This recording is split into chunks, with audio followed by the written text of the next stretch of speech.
I walked into my sanctuary, the place I called home, and found it utterly destroyed. But the real gut punch? It wasn't vandals, it was my own family, and they were smiling. I've been looking forward to that weekend at the lake house for weeks.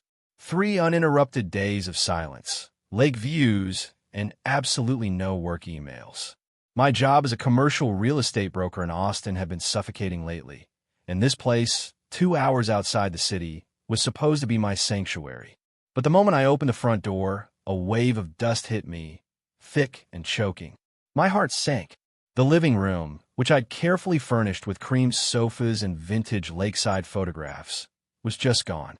Completely gone. In its place were exposed beams, torn drywall, and construction equipment scattered across what used to be gleaming hardwood floors. My sneakers crunched on debris as I stepped forward, and my chest tightened with a growing dread. The kitchen was even worse. The custom cabinets I'd saved 3 years to afford were ripped out, leaving gaping holes in the walls. The marble countertops I'd installed just last spring were shattered in pieces on the floor. And my vintage farmhouse sink, the one I'd driven 4 hours to San Antonio to find, it was missing entirely. In its place stood a concrete mixer and stacks of new cabinetry, still in boxes. I stood there, frozen, trying to process what I was seeing. This was my house. I bought it 5 years ago with my own money, my own down payment, my own mortgage payments every single month. I'd spent countless weekends here, choosing paint colors, refinishing the dock, planting flower beds. My phone was already in my hand when I heard footsteps on the porch. "Bella, sweetie, you're here early." My mother stepped through the doorway, a bright smile on her face that faltered the moment she saw my expression. Behind her, my father looked uncomfortable. "What happened to my house?" My voice came out barely a whisper. Mom waved her hand dismissively, stepping carefully around a pile of broken tiles. "Oh, don't worry about the mess. The contractor said they'll have everything cleaned up by next month. It's going to look absolutely beautiful when it's finished." "Finished?" I repeated, the word tasting like ash. "Mom, what are you talking about? Who authorized this?" She blinked at me, genuinely confused by my reaction. "Well, we did, honey. Your father and I. We've been planning this renovation for months." I pulled out my phone and scrolled frantically through my texts. Dozens of messages from her over the past few weeks, but they were the usual things: nephews' baseball games, Sunday dinner invitations, wedding reminders. Nothing, absolutely nothing about demolishing my house. "There's nothing here about a renovation," I said, holding up my phone. My father cleared his throat. "Your mother mentioned it at dinner 3 weeks ago. You said it sounded fine." I stared at him. I said what sounded fine. "The remodeling," Mom interjected. "We told you we wanted to update the kitchen and open up the living room. You were on your phone, but you nodded and said it sounded nice." A hazy memory surfaced. I had been at their house for Sunday dinner, exhausted from a week of negotiations, responding to urgent emails. My mother had been talking about something, and I had probably nodded without really listening. Even if I did, and I barely remembered it. "This is my house," I said slowly, enunciating each word. "You can't just hire contractors and tear it apart without my explicit permission. This is not your property." My mother's expression shifted, something cold crossing her face. "Bella, honey, don't be dramatic. We're doing this for the family. Your brother and Victoria are going to need more space soon, and this house is just sitting here empty most of the time. It makes sense to make it more functional for when they visit." The words hit me like a physical blow. "For when Jacob and Victoria visit?" "For when they move in," Mom corrected gently. "We've been talking about this for months. Sweetheart, Jacob's marketing firm is expanding, and he wants to open a satellite office out here. The lake house is perfect for them. Plenty of room for an office, and Victoria has always loved the water. Plus, they're trying for a baby." I felt the room spin. "Move in, Mom. This is my house. I bought it. I own it." "Well, technically, we helped with the down payment," my father said quietly. "You gave me $15,000 5 years ago as a birthday gift." I shot back, my voice trembling with suppressed rage. "The remaining $75,000 came from my savings, and I've been paying the mortgage by myself ever since." Nobody is giving anything to anyone, my mother insisted, as if I were being unreasonable. We're just making it nicer for everyone to use. You're always so busy with work anyway. You barely come out here twice a month. Jacob and Victoria will actually live here. Take care of it properly. Get out, I said quietly. Then louder, firmer, Bella, get out of my house. Now, they left. My mother's protests faded as my father guided her out to their car. I stood in the doorway and watched them drive away, dust rising from the gravel behind their tires. The moment they disappeared from view, I pulled out my phone and called the only person I knew would understand. Bella? My best friend Jessica's voice came through, clear and concerned. I thought you were at the lake house this weekend. No cell service, no contact, remember? Jess, my voice cracked. I need help. They destroyed it. They destroyed my house. 20 minutes later, I'd explained everything while Jessica listened without interrupting. When I finished, there was a long silence. Your parents hired contractors to demolish your kitchen and living room without your permission because they're planning to give your house to your brother? And apparently, it's been discussed for months. And you somehow missed all of it? She sounded incredulous. Bella, that's not legal at all. They can't just take over your property like this. I wiped my eyes. I know. I just can't believe they actually did it. Jessica made a disgusted sound. Your family has always treated Jacob like the golden child, but this is beyond anything I've heard before. What are you going to do? I looked around at the destruction, at years of work and savings demolished in the name of my brother's convenience. Something hard and cold settled in my chest.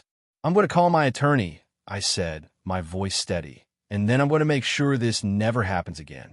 After I hung up, I walked through the house slowly, documenting everything with my phone camera. The destroyed kitchen, the demolished living room, the construction equipment left scattered everywhere.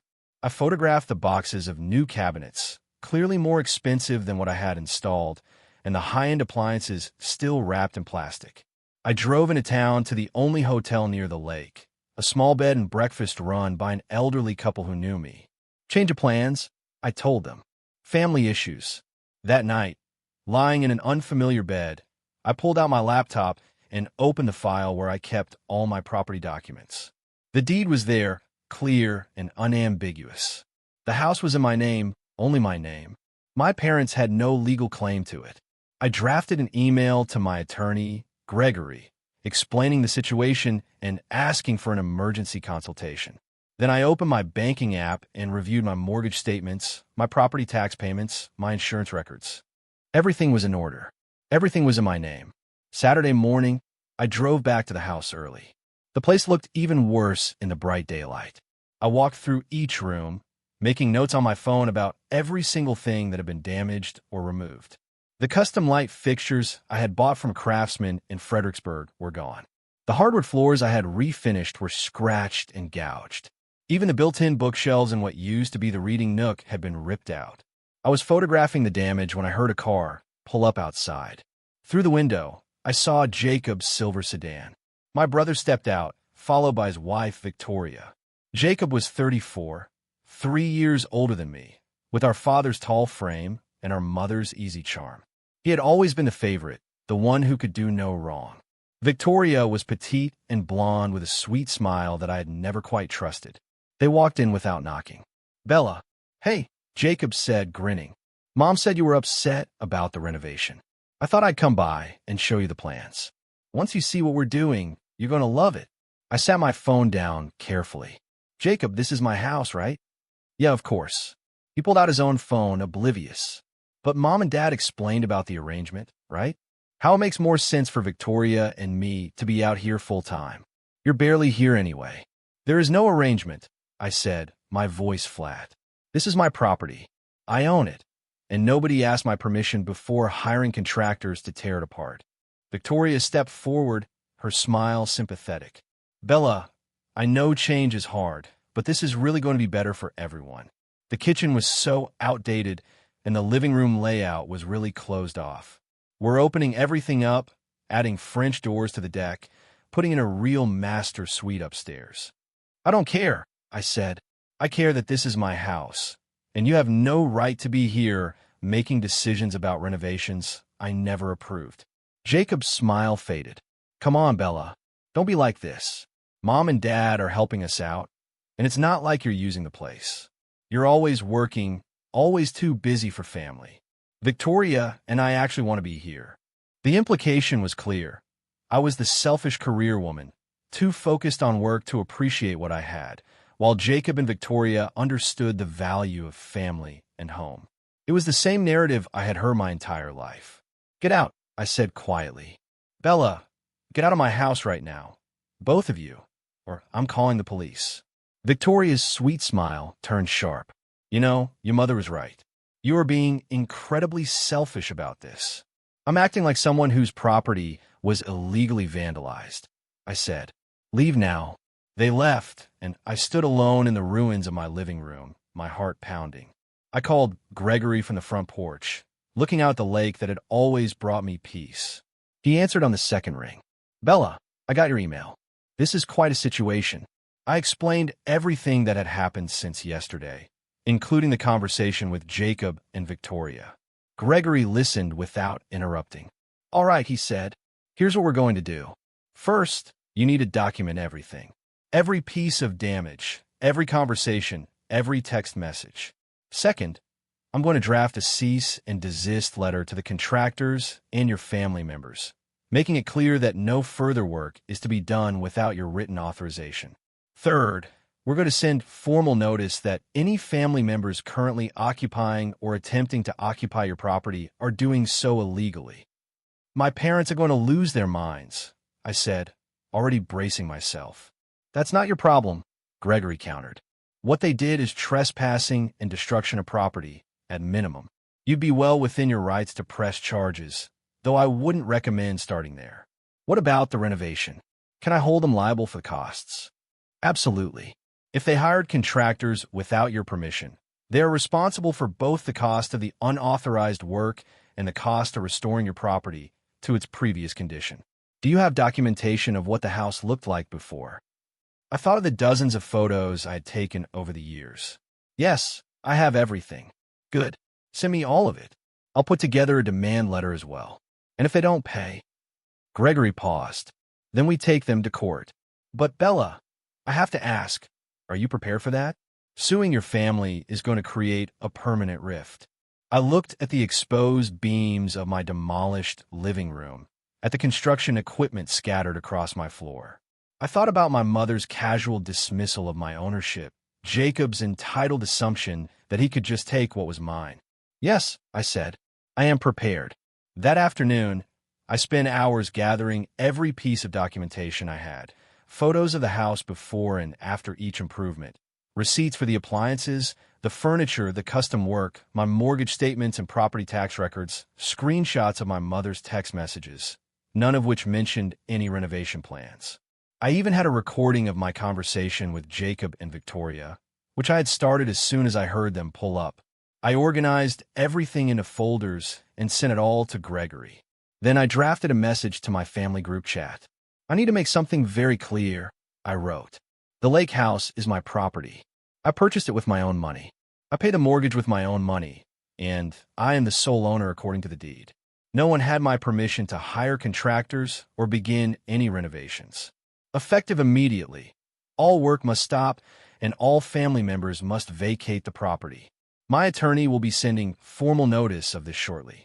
Any further trespassing or damage to my property will result in legal action. I hesitated before hitting send. This was it, the moment I drew a line that could not be uncrossed. I hit send. The responses came almost immediately. My mother first, a long paragraph about how hurt she was that I would threaten the family with legal action. My father, shorter, saying I was overreacting. Jacob, angry, accusing me of ruining his plans and being vindictive out of jealousy. I muted the group chat and set my phone face down. By the way, if you're still with me, make sure to hit subscribe. More unbelievable stories are coming. Sunday morning, I met Jessica for coffee at a small cafe in town. She hugged me tightly when she saw me. You look terrible, she said, which was why I loved her. Jessica never sugarcoated anything. I feel terrible, I admitted. We sat down with our coffees, and I filled her in on everything that had happened since our phone call. I can't believe Jacob actually showed up and acted like he had a right to be there, she said. The entitlement is unreal. That's the worst part, I agreed. He genuinely does not see anything wrong with it. None of them do. What did Gregory say? He's drafting all the legal notices. They should go out tomorrow. He thinks once my parents see official legal documents, they'll back down. Jessica frowned. Do you think they will? I stir my coffee. I don't know. The family I thought I knew would never have done this in the first place. My phone buzzed. Another message in the family group chat. This time from my Aunt Linda. I cannot believe you would treat your parents this way after everything they have done for you. I showed it to Jessica, who rolled her eyes. Let me guess. She has no idea what actually happened. She just heard your mom's version. Exactly. I muted notifications from my aunt. More were coming in now. Cousins and family friends, all apparently getting updates from my mother about my terrible behavior. You know what you need to do, Jessica said. Fight back. Not just legally, but publicly. If they're going to tell everyone you're being unreasonable, you need to make sure people know the truth. I don't want to air family drama on social media. I'm not talking about social media. I'm talking about facts. When people ask you what's going on, and they will, you tell them the truth. Your parents hired contractors to demolish your house without permission so they could give it to your brother. Period. No emotion, no drama, just facts. She was right. I had spent my whole life trying to keep the peace, trying not to make waves. But staying quiet had not protected me. It had just made it easier for them to take advantage. Okay, I said. Facts only. I can do that. Monday morning arrived with an email from Gregory. The cease and desist letters have been sent via certified mail and email to my parents, Jacob, Victoria, and the contracting company. I read through the legal language, clear and unambiguous, laying out my ownership of the property and demanding all work stop immediately. There is also a demand letter requiring my parents to pay for all damage to the property, with a deadline of 15 days to respond. I was sitting in the hotel breakfast room when my phone rang. Mom, I let go to voicemail. She called again immediately. Then my father, then Jacob. I ignored them all. The voicemail notifications piled up. I waited until after I finished my coffee before listening to them. My mother's voice was shrill with anger. Bella, what have you done? We just received a legal threat from some attorney claiming we trespassed on your property. This is absurd. You need to call this off right now before you embarrass the entire family. My father sounded tired and disappointed. Bella, honey, I know you're upset, but getting lawyers involved is not the answer. Please call your mother back so we can work this out. Jacob was furious. Are you kidding me right now? You sent us a cease and desist. Victoria is in tears. Mom is having a breakdown, all because you can't share a stupid house that you barely use. Grow up, Bella. I deleted all the voicemails and opened my laptop. Time to start researching restoration contractors and getting quotes for fixing the damage. By Tuesday afternoon, I had estimates from 3 different contractors on the cost of restoring my house to its previous condition. The numbers were staggering. Between the custom cabinets that had been destroyed, the hardwood floors that were damaged, the fixtures that were missing, and the labor to undo all the demolition work, I was looking at close to $90,000 in repairs. I sent all the estimates to Gregory with a note. Does this seem reasonable? He called me instead of emailing back. The estimates are consistent with the scope of damage you documented. The problem is that demolition is always faster and cheaper than restoration. They tore out your kitchen in a day. It's going to take weeks to rebuild it properly. And since you had custom work before, you're going to pay custom prices to replace it. $90,000, I said, still processing the number. Yes, and that's actually on the conservative end. If you wanted to upgrade to the level of finishes they were planning to install for your brother, it would be significantly more. I don't want what they were planning. I want what I had. Understood. I'll include these estimates in our demand to your parents. Speaking of which, we received a response from their attorney this morning. My stomach dropped. They hired a lawyer? They did. A friend of your father's, apparently. The response is not strong. He's arguing that your parents had implied permission to make improvements based on your conversation at dinner, or their financial contribution to your down payment 5 years ago. That's ridiculous. I agree, and frankly, so would any judge. The law is very clear on property ownership, but it does mean they're fighting this rather than accepting responsibility. I closed my eyes. Part of me had hoped that once they saw the legal documents, they would back down and apologize. That hope was dead now. What's our next step? I asked. We file a lawsuit. Civil trespass and destruction of property. We sue for the cost of repairs plus damages for loss of use of your property during the restoration period, plus legal fees. Given the documentation you have, this is a straightforward case. How long will it take?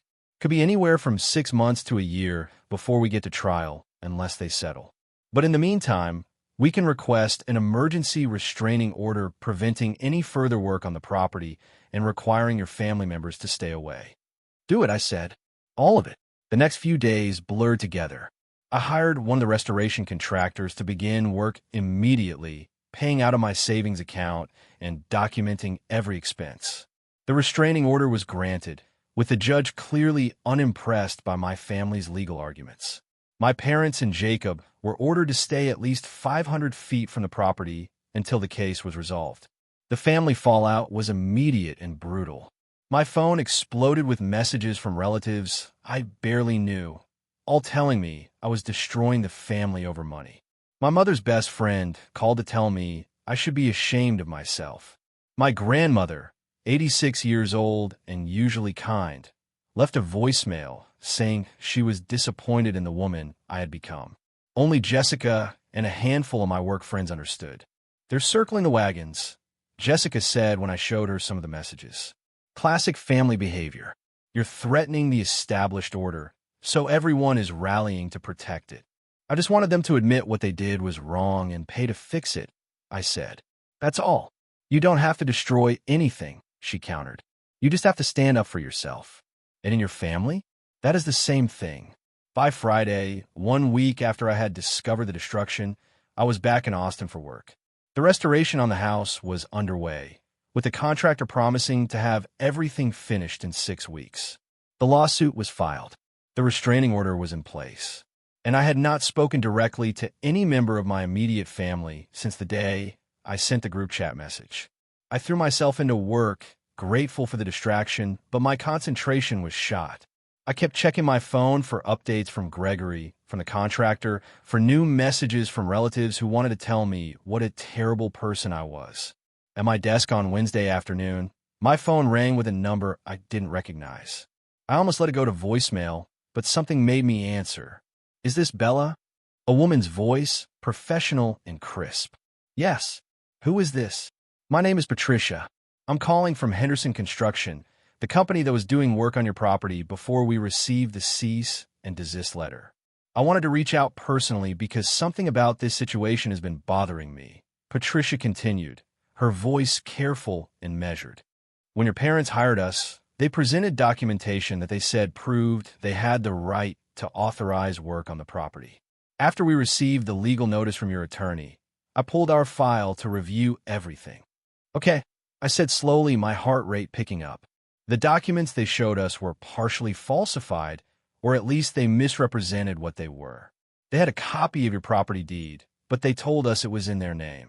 They also had what they claimed was a power of attorney, giving them the right to make decisions about the property. After your attorney's letter, I had our legal team verify the deed. It is in your name only, exactly as you stated. There is no power of attorney on file with the county. I felt cold. They forged documents to hire you. Not forged exactly, more like they lied about what the documents meant.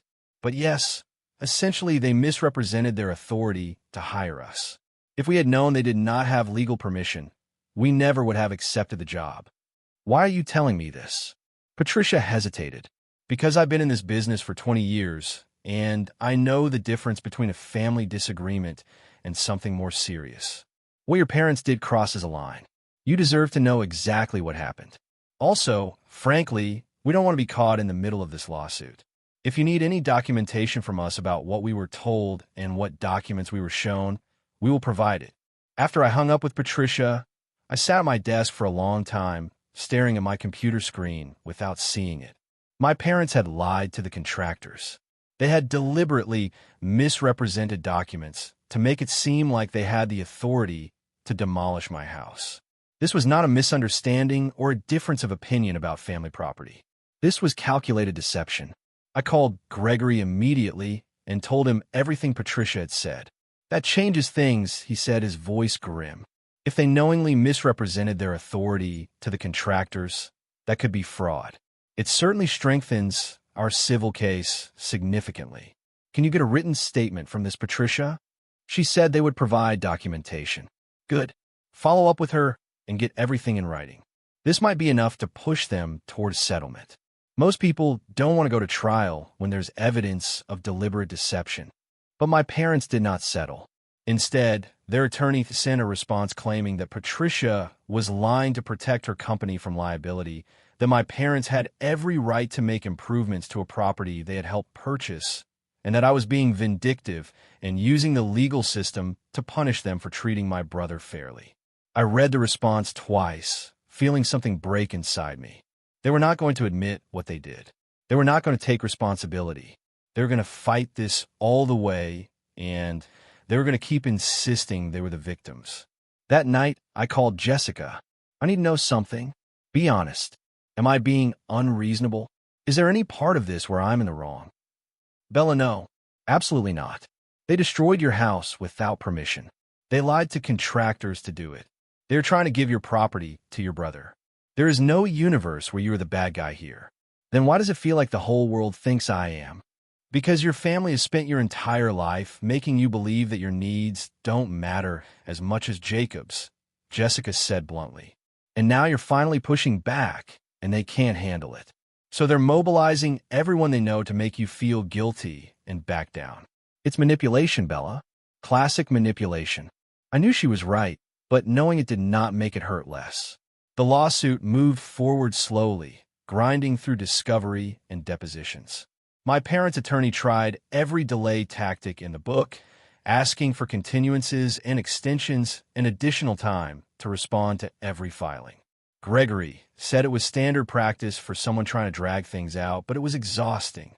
3 months after I first discovered the destruction, I was deposed by my parents' attorney in a conference room in Austin. He was exactly what I expected. Middle-aged, overly confident, wearing an expensive suit and a patronizing smile. Bella, he started, can you explain to me why you believe your parents, who contributed $15,000 to your down payment and whom you love very much, would deliberately destroy your property? I don't believe they thought of it as destruction, I said carefully, exactly as Gregory had coached me. I believe they thought they had the right to make these decisions because they have never respected my ownership of the property. But intention does not change the fact that they hired contractors to demolish my kitchen and living room without my permission. But you did give permission, did you not? At dinner, when your mother mentioned the renovations? No. My mother mentioned something about updating at some point. I was not paying full attention, and I may have made a non-committal sound. That is not the same as giving permission for the level of work that was done. So, you admit you were not paying attention to your own mother. Gregory put a hand on my arm. That is not a question. Please move on. The deposition went on for 3 hours.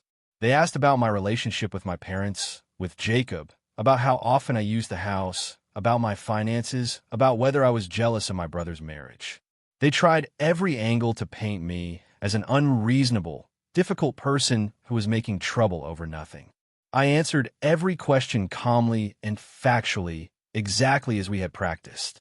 When it was over, Gregory told me I had done well, but I felt hollowed out and exhausted.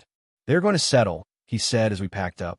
That deposition did not go the way they hoped.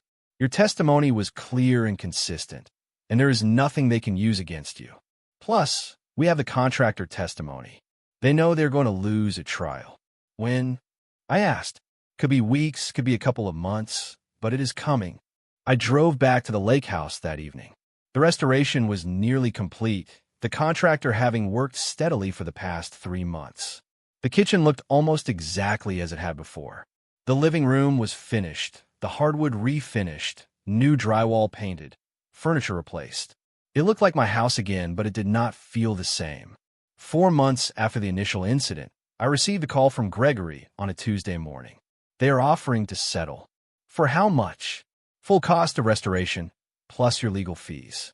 No admission of wrongdoing, but a statement that they regret the misunderstanding and will not contest your ownership of the property. I thought about it. The restoration had cost $87,000. My legal fees were up to $40,000 and climbing. This would make me whole financially, even if it did nothing for the emotional damage. What do you recommend? I asked. Take it. I know you want them to admit they were wrong, but you're not going to get that. This gets you paid back and ends the legal battle. You can move on with your life. Moving on with my life. That sounded good. Except I knew my family would tell everyone they had done nothing wrong. That they settled just to end my vindictive lawsuit. That they were the bigger people for not dragging this through the courts. The narrative would still paint me as the problem. Give me 24 hours to think about it, I said. That night, I sat on the deck of my lake house, looking out at the water under the moonlight. The house was mine again, fully restored, legally protected. The lawsuit would end. I would get my money back. Everything would go back to normal. Except it wouldn't, because normal had meant being the family member who was expected to accommodate everyone else. Normal had meant watching Jacob get preferential treatment and staying quiet about it. Normal had meant letting small violations slide until they became big ones. I did not want normal anymore. I called Gregory the next morning. I want a counteroffer. All right, what do you have in mind? Full cost of restoration, legal fees, and an additional $100,000 in damages for emotional distress and loss of use of property. Plus a written apology signed by both parents that acknowledges they did not have permission to hire contractors or authorize work on my property, to be provided to the contractors and filed with the county property records. Gregory was quiet for a moment. That's going to push us back toward trial. They're not going to agree to that. Then we go to trial. I said, I am done pretending this was not as bad as it was. 2 weeks later, my parents rejected the counteroffer. Their attorney called it outrageous and vindictive and said they would rather take their chances with a jury than give in to my extortion. Gregory scheduled the trial for 8 weeks out. I spent those weeks preparing for more depositions, this time of my parents and Jacob. I was not present for those, but Gregory told me they did not go well for them. My mother got emotional and defensive. My father contradicted himself several times about what documents they had shown the contractors. Jacob admitted under oath that he had been planning to move into the house permanently and that our parents had promised it to him. That last part is actually helpful, Gregory said. It establishes that this was not just about improvements. They were actively trying to transfer the property to your brother without your knowledge or consent. The trial took 3 days. My parents' attorney tried to paint me as an ungrateful daughter who was estranged from her loving family over a simple misunderstanding. He showed photos of family holidays of me and Jacob as kids of my parents at my college graduation. He called relatives to testify about what a close family we used to be. But when Gregory cross-examined those same relatives, none of them could explain how being a close family justified demolishing someone's house without permission. None of them could defend the forged power of attorney or the lies told to contractors. I testified on the second day. Gregory walked me through everything: buying the house, the improvements I had made, the years of mortgage payments and care, the discovery of the destruction, the conversations with my family. I kept my voice steady and factual, even when my parents' attorney tried to provoke me. I am happy for my brother's successes, I said calmly when asked about Jacob. But his success does not entitle him to my property. The contractor, Patricia, testified on the third day. She brought documentation of everything my parents had told her company, including notes from the initial consultation where my mother had claimed she and my father were the property owners and were doing renovations before transferring it to their son. The falsified power of attorney was entered into evidence, with an expert witness testifying that it had never been properly executed or filed. By the end of the third day, I could see my parents' attorney knew he was losing. His closing argument focused almost entirely on the emotional aspects about family bonds and forgiveness, and how tragic it was that I was willing to destroy my relationship with my parents over money. Gregory's closing was shorter and more direct. This case is not about family dynamics or emotional disputes. It is about property rights and the rule of law. The defendants do not own this property. They did not have permission to hire contractors or authorize work on this property. They deliberately misrepresented their authority to those contractors. They caused $87,000 in damage. The law is clear. They are liable for that damage, and the plaintiff is entitled to compensation. The jury deliberated for 4 hours. When they came back, the verdict was in my favor on every count. The judge awarded me the full cost of restoration, all legal fees, and $75,000 in additional damages. He also issued a permanent injunction preventing my parents or Jacob from entering the property or making any claims to it. And he ordered my parents to sign a document acknowledging they had acted without authorization to be filed with the county. I sat in the courtroom and watched my mother cry. My father stared at the table, his face gray. Jacob looked furious, whispering angrily to Victoria. Their attorney gathered his papers quickly, clearly eager to be done with the case. Gregory leaned over. You won completely, but I didn't feel victorious. I felt tired and sad and relieved all at once. Outside the courthouse, my parents and Jacob left through a side exit, avoiding me entirely. I stood on the front steps with Gregory and Jessica, who had taken the day off work to be there for me. What now? Jessica asked. Now I try to figure out what my life looks like without them. I said, a profound truth settling over me. That weekend, I drove to the lake house. It was mid-October, the weather perfect, the trees just starting to turn color. I walked through every room slowly, running my hands over the restored cabinets, the refinished floors, the new furniture that was close enough to what I had before. It was mine, completely and legally mine, with court documents to prove it. No one could take it from me now. I made dinner in my restored kitchen, pasta with vegetables from the farmer's market in town. I ate on the deck, watching the sun set over the water, and felt the tension I had been carrying for 6 months start to ease. My phone buzzed. A message from Jessica. How is it? Peaceful, I typed back. Finally peaceful. The next morning, I woke up early and went for a run along the lake trail. When I got back, there was a car in my driveway, my grandmother's old sedan. I approached cautiously. Grandma was sitting on my front porch, a basket beside her.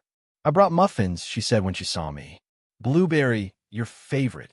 I sat down on the step below her, not quite ready to trust this. Grandma, what are you doing here? I wanted to apologize. She looked older than I remembered, more fragile. I was wrong about what I said to you. I was wrong to take your mother's side without asking for your side of the story. And I was wrong to think that family always means accepting whatever treatment we get. Mom told you her version, I said. She did. And I believed her because I wanted to believe that my daughter would not do something so hurtful to her own child. But then I heard about the trial, about what actually happened, about the lies and the documents and all of it, and I realized your mother was wrong. Your father was wrong, and I was wrong for judging you. I felt tears prick my eyes. Thank you for saying that. I know it doesn't fix things, and I know you might not want a relationship with me anymore after the things I said, but I wanted you to know that I see the truth now, and I am proud of you for standing up for yourself. We sat together in silence for a while, eating muffins and watching the lake. It was not forgiveness, not yet, but it was a start. Your mother is not doing well, Grandma said eventually. The judgment hit them hard financially, and Jacob is furious with both of them. Apparently, he took out a loan based on their promise that he would have this house, and now he is stuck with debt and no property to show for it. I thought about that. My parents had not just tried to steal my house. They had made promises to Jacob they could not keep, setting him up for his own disappointment and debt. That's unfortunate, I said carefully, but it is not my responsibility to fix. No, Grandma agreed. It is not. They made their choices. Now, they have to live with the consequences. 3 months after the trial, I received a certified letter from my parents' attorney. They were declaring bankruptcy. The judgment against them, combined with their legal fees and the debt they had taken on for the renovation they had planned, had destroyed their finances. Their house was going into foreclosure. They were moving into a rental apartment. I called Gregory immediately.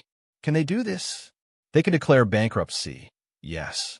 Whether the debt gets discharged depends on how the court views the circumstances. Given that the debt arose from intentional wrongdoing rather than normal business circumstances, we have grounds to argue it should not be discharged. But it's going to be another legal fight. I sat with that information. Another legal fight. More attorneys, more court dates, more stress. And even if I won, my parents had no money. What do you want to do? Gregory asked. I don't know, I admitted. Part of me wants to fight it, but another part is just exhausted. Take some time to think about it. We have 60 days to respond. 6 weeks after the bankruptcy filing, I got a phone call that changed everything. Bella, this is Patricia from Henderson Construction. Do you have a minute to talk? Of course, I said, surprised. I wanted to give you a heads up about something. Your brother Jacob contacted us last week, asking for copies of all our files related to your property. He said he was considering filing his own lawsuit against your parents for promising him property they did not have the right to give away. I sat down. Jacob is suing mom and dad? That's what it sounds like. He's claiming they defrauded him by making promises about your house, causing him to take out loans and make plans based on those promises. He wanted our documentation to support his case. After I hung up, I sat in stunned silence. Jacob was suing our parents.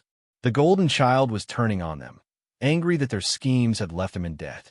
Whatever fantasy they had built with a family rallied around them had collapsed. I called my grandmother, who confirmed it. He filed papers last week. Your mother called me in hysterics. She cannot understand how her own son could do this to her. I pointed out that she could not understand how her own daughter could sue her either, I said. But apparently that's different. Is it though? I asked. No, Grandma said. It is not different at all. Jacob's lawsuit alleged fraud, breach of promise, and financial harm. He was seeking damages for the loan payments he had made, an expectation of living in my lake house, for the costs of his canceled plans, and for emotional distress. Unlike my straightforward property damage case, his was messy and complicated. I watched from a distance as my family tore itself apart. My parents' bankruptcy was delayed while they dealt with Jacob's lawsuit. Family members who had called me vindictive were now split, some supporting Jacob, others appalled that he would sue his own parents. My mother tried to call me twice. I did not answer. She left voicemails asking me to talk to Jacob, to tell him to drop the lawsuit, to help fix this mess, as if I owed her anything. I deleted the voicemails without responding. In April, 9 months after I discovered the destruction of my house, I stood in my Austin office and looked out at the city skyline. My boss had just offered me a promotion to senior broker with a significant raise in my own team. You've been one of our best performers, she said, even while dealing with personal issues that would have derailed most people. That's the kind of resilience we value. I accepted the promotion, and that night, Jessica took me out to celebrate. We went to a nice steakhouse in downtown Austin, ordered expensive wine. You did it, Jessica said, raising her glass. You fought for yourself. You won, and you are thriving. That is the best revenge of all. Is it revenge if I'm just living my life? I asked. Absolutely. The best revenge is success and happiness while the people who wronged you implode. You have both. I thought about my parents and their rental apartment, facing bankruptcy and a lawsuit from their own son. I thought about Jacob, deep in debt and legal trouble, his golden child status tarnished. I thought about the extended family members who had called me selfish, now watching the consequences unfold. And I thought about myself in my restored lake house on weekends, in my Austin apartment during the week, with a new promotion and a life I had built entirely on my own terms. Yeah, I said. I guess it is.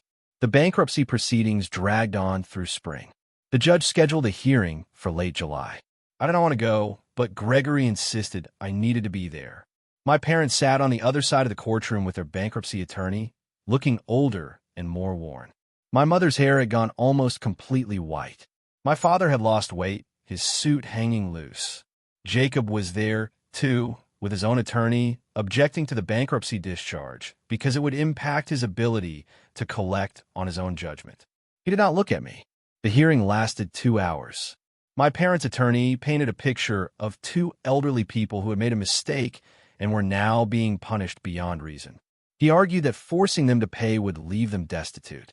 Gregory countered that they had deliberately defrauded contractors and attempted to steal property, and that allowing them to discharge that debt would send a message that such behavior had no consequences. When it was over, the judge took the matter under advisement, saying he would issue a ruling within 30 days. I left the courthouse and drove straight to the lake house, needing peace. I sat on my deck with a cold drink and tried not to think about my parents' defeated faces. My phone buzzed. A text from a number I did not recognize. "This is Victoria. Can we talk?" I stared at the message before responding. "About what?" "About everything, please. I know you have no reason to trust me, but I would like to explain some things. Can I buy you coffee?" Against my better judgment, I agreed to meet her the following weekend at a coffee shop halfway between Austin and where she and Jacob were living. She looked different when I walked in. Thinner, more tired, her usual polished appearance slightly frayed. We got our coffees and sat at a corner table. "Thank you for meeting me," Victoria said. "I was not sure you would." "I'm not sure why I did," I admitted. "What do you want, Victoria?" She wrapped her hands around her coffee cup. "I want to apologize, and I want to explain what was happening behind the scenes. Things you didn't know about." "Okay," I said wearily. "Your mother came to us about 2 years ago with the idea of the lake house. She said you barely used it. That would be perfect for Jacob's satellite office plan. We were hesitant at first, but she was so persuasive. She made it sound like you had basically agreed." "I never agreed to anything. I know that now. But your mother was so convincing." Victoria continued, her voice quiet. "Your parents took out a home equity loan on their house to pay for the renovation. They told us it was an investment, that they were making the house nicer before transferring it to Jacob. They promised that once the work was done, you would sign the property over because it was the right thing to do for family." "That was never going to happen," I said. "I know, and I think deep down Jacob knew it too. But your mother was so certain, so confident. She had this whole vision worked out, and we wanted to believe it because we needed it to be true. Jacob's business was not doing as well as he let people believe. The idea of having the lake house, of not having to pay rent or a mortgage somewhere, was really appealing." I sipped my coffee, letting her talk. "When you refused to go along with it, when you sent that cease and desist letter, your mother told us you were being vindictive and jealous. She said you had always been difficult about Jacob's success. We believed her. I believed her, and I said terrible things to you because I thought you were being selfish. You called me a spoiled child," I said quietly. "I know. I am so sorry. I was wrong about all of it. Your mother manipulated us, and we let her because it served our interests. But you were right. It was your house. You had every right to protect it. Why are you telling me this now?" I asked. Victoria looked down at her coffee. "Because I am divorcing Jacob, and because I think you deserve to know the truth about what was happening, even if it doesn't change anything." I sat back, stunned. "You are divorcing him?" The stress of all this, the lawsuits, the debt, it destroyed us. But more than that, I realized that Jacob is exactly like your mother. He feels entitled to things that are not his. He blames other people when his plans don't work out. And I don't want to spend my life with someone like that. We sat in silence for a while. The coffee shop was busy around us, people coming and going. "I don't forgive you," I said eventually. "Not yet. Maybe not ever. But I appreciate you telling me this." Victoria nodded. "That's fair. I just wanted you to know that not everything was as it seemed. Your mother orchestrated a lot of this. And while Jacob and I were willing participants, we were also being manipulated." After she left, I sat alone in the coffee shop for a long time, processing everything. My parents had taken out a home equity loan to fund a renovation. They had promised the house to Jacob as if it were theirs to give. They had built an entire fantasy and convinced themselves it would work out. And when I refused to play along, the whole thing collapsed. The bankruptcy judge issued his ruling in August. He allowed my parents to discharge most of their debts, but he specifically excluded the judgment I held against them. His written opinion stated that debts arising from intentional wrongdoing and fraud could not be discharged. It meant they still owed me the full amount of the judgment. They would be making payments to me for years. Gregory called to tell me the news. This is a significant win. The judge saw through their attempt to escape responsibility. They will never actually pay it, though. I said. They're living on fixed income. Probably not, Gregory admitted. But that's not really the point anymore, is it? He was right. The money did not matter as much as I thought it would. What mattered was that I had stood up for myself and won. Jacob's lawsuit against our parents settled out of court in September. The terms were confidential, but my grandmother told me that our parents agreed to sign over the title to their car and make small monthly payments. It was a fraction of what he had asked for. The family is completely fractured now, Grandma said. Your parents are not speaking to either of their children. Jacob and Victoria's divorce is ugly. Half the extended family has taken sides or stopped attending events. Thanksgiving is going to be awkward. I'm not going to be there anyway, I said. I know, but I wanted you to hear it from me. Your mother keeps saying that you destroyed the family with your selfishness. But those of us who were paying attention know that is not true. She destroyed the family by trying to steal from you. In October, a year after the initial discovery, I threw a party at the lake house. Not a family gathering, a party for my friends, my colleagues, the people who had supported me. Jessica helped me plan it, and we invited 30 people for an autumn afternoon. People swam in the lake, even though the water was getting cold. We grilled food. Someone brought a guitar and played folk songs as the sun set. I stood on my deck, looking out at the people who had chosen to be in my life, and felt grateful. This is nice, Jessica said, coming to stand beside me. You look happy. I'm happy, I realized for the first time in a year.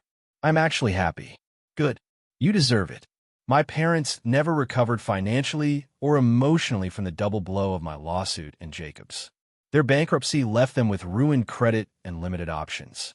My mother, who had once been the social center of the family, found herself isolated as more relatives learned the truth about what she had done.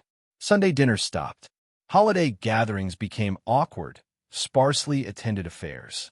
My father's apology letters to various family members had circulated, cementing their role as the villains rather than mine. Jacob's business struggled under the weight of his debt, and his reputation took a hit when word spread about him suing his own parents. His divorce from Victoria was finalized with her getting most of their shared assets, leaving him in a small apartment, working twice as hard for half the success he once enjoyed. The golden child had tarnished, and no amount of defending could polish that away. I stood on my dock one evening in November, looking at my house, my property, my sanctuary that I had defended and won back, and I felt something settle deep in my chest. The anger was gone, the hurt was fading. What remained was a quiet certainty that I had done the right thing, even when it was hard, even when it cost me relationships I had once valued. I had learned that protecting yourself is not selfish, that standing up for your rights is not vindictive, and that sometimes the people who are supposed to love you are the ones who will hurt you most if you let them. Looking back on everything, on the discovery and the fights and the lawsuits and the long, painful year of reclaiming what was mine, I realized this was never really about a house at all. It was about refusing to disappear, refusing to be convenient, refusing to sacrifice myself for people who saw me only as an obstacle to what they wanted. And in that refusal, in that fight, I had found myself again. Have you ever been through something like this, where you had to stand up for yourself against family expectations? Let me know in the comments below.